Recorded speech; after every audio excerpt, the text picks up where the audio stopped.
Semua orang kudus Allah, doakanlah kami. Santo Willibaldus diperingati secara khusus oleh Gereja Katolik pada tanggal 7 Juli. Ia lahir sekitar tahun 700 di Wessex, Inggris. Pada usia sekitar 81 tahun, ia wafat di Eichstätt, Jerman. Tepatnya pada tanggal 7 Juli 781.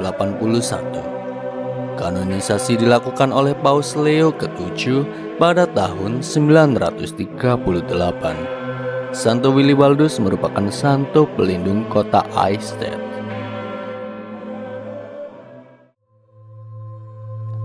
Riwayat. Sama seperti Santo Caesarius dari Nazianze, Santo Willibaldus memiliki latar belakang keluarga kudus. Ia adalah putra dari Santo Ricardus yang merupakan seorang raja bangsa Saksen. Ia juga merupakan saudara kandung dari Santa Walburga dan Santo Winebaldus. Santo Bonifacius adalah seorang pamannya yang merupakan adik dari ibunya.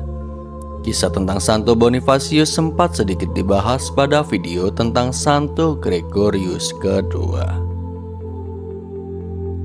Willibaldus menderita sakit parah yang hampir merenggut nyawanya pada usia 3 tahun. Kedua orang tuanya memohon kesembuhan dengan bernazar untuk mempersembahkan hidupnya kepada Tuhan. Ketika itu pula, Willibaldus tiba-tiba sembuh secara ajaib. 2 tahun kemudian, ia diantarkan oleh kedua orang tuanya untuk masuk biara Benedictine Waltham di Hampshire, Inggris. Pada tahun 722, Willibaldus yang telah menjadi seorang biarawan mengikuti ayahnya dan saudaranya untuk berziarah ke Yerusalem. Namun ayah dan saudaranya menderita suatu penyakit ketika dalam perjalanan. Hal ini membuat ayahnya wafat dan saudaranya harus tinggal di kota Roma untuk mendapat perawatan. Hal ini membuat Willibaldus harus melanjutkan perjalanan seorang diri. Konon katanya, ia adalah peziarah berkebangsaan Inggris pertama yang menginjakan kaki di tanah suci Yerusalem. Catatan tentang kisah perjalanannya kelak diterbitkan menjadi sebuah buku yang berjudul The Hodoparicon of Saint Willibald. Setelah dari Yerusalem, Willibaldus menyempatkan diri untuk berziarah ke berbagai tempat di Asia Kecil dan Eropa. Di Asia Kecil, ia singgah di Efesus untuk berziarah ke Basilika Santo Yohanes, di mana menjadi makam bagi rasul penulis Injil itu. Namun sayangnya, basilika itu kini hanya tersisa puing-puing bangunannya saja.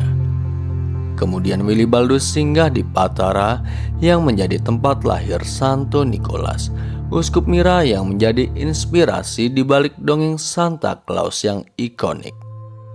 Willibaldus sempat tinggal di biara Mount Chelidonium sebelum menyeberang ke Siprus. Di sana ia berziarah ke Basilika tempat disemayamkannya relikwi Santo Yohanes Pembaptis dengan ditemani seorang uskup Yunani. Dari situ, ia melanjutkan perjalanan ke Konstantinopel. Di Konstantinopel, Willibaldus mempelajari dokumen Konsili Nikea pertama yang diselenggarakan oleh Kaisar Kudus Konstantinus Agung yang sudah sering disebutkan pada beberapa video sebelumnya. Setelah tinggal di ibu kota kerajaan Romawi Timur itu selama 2 tahun, ia melanjutkan perjalanannya ke Italia.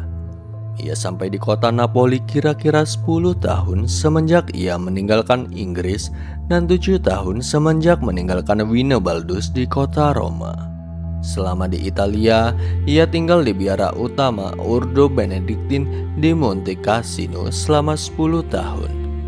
Di sini, ia bertanggung jawab sebagai seorang koster, pembimbing para calon peziarah, dan seorang portir penjaga pintu biara.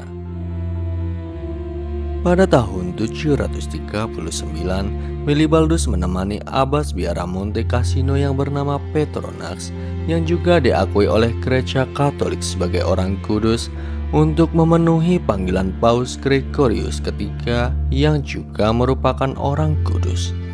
Mengetahui keikutsertaan Willibaldus, Paus memanggilnya secara khusus untuk mendengarkan kisah perjalanan peziarahannya yang luar biasa itu. Namun Paus juga memiliki kabar gembira untuknya dari Bonifasius, pamannya yang telah menjadi uskup di suatu keuskupan di Jerman. Iman Kristiani berkembang sangat pesat di bawah kepemimpinan Rasul bangsa Jerman itu. Oleh karena itu, Uskup Bonifasius memohon banyak bantuan tenaga imam. Atas dasar hal itu, Paus Gregorius ketiga meminta Willibaldus untuk berangkat membantu pamannya itu.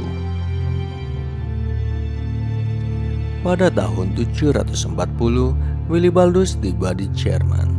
Bersama Uskup Bonifasius pamannya, mereka mendirikan banyak biara dan gereja. Tidak diketahui secara pasti saat itu telah bersama Winebaldus saudaranya atau belum. Namun yang jelas, pada tahun berikutnya, mereka berdua diutus oleh pamannya untuk pergi ke Eichstätt, lalu ke Thuringia. Di sana mereka berhasil membaptis banyak orang sehingga Thuringia dapat berdiri menjadi keuskupan sendiri.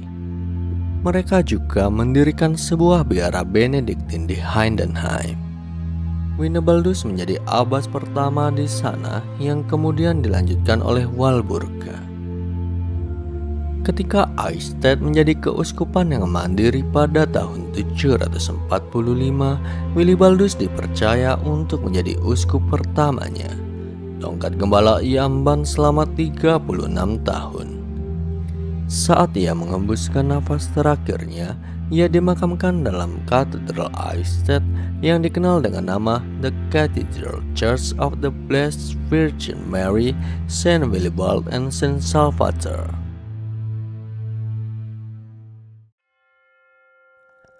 Arti nama Willibaldus berasal dari bahasa Jerman kuno yang berarti pelindung atau perlindungan. Variasi nama.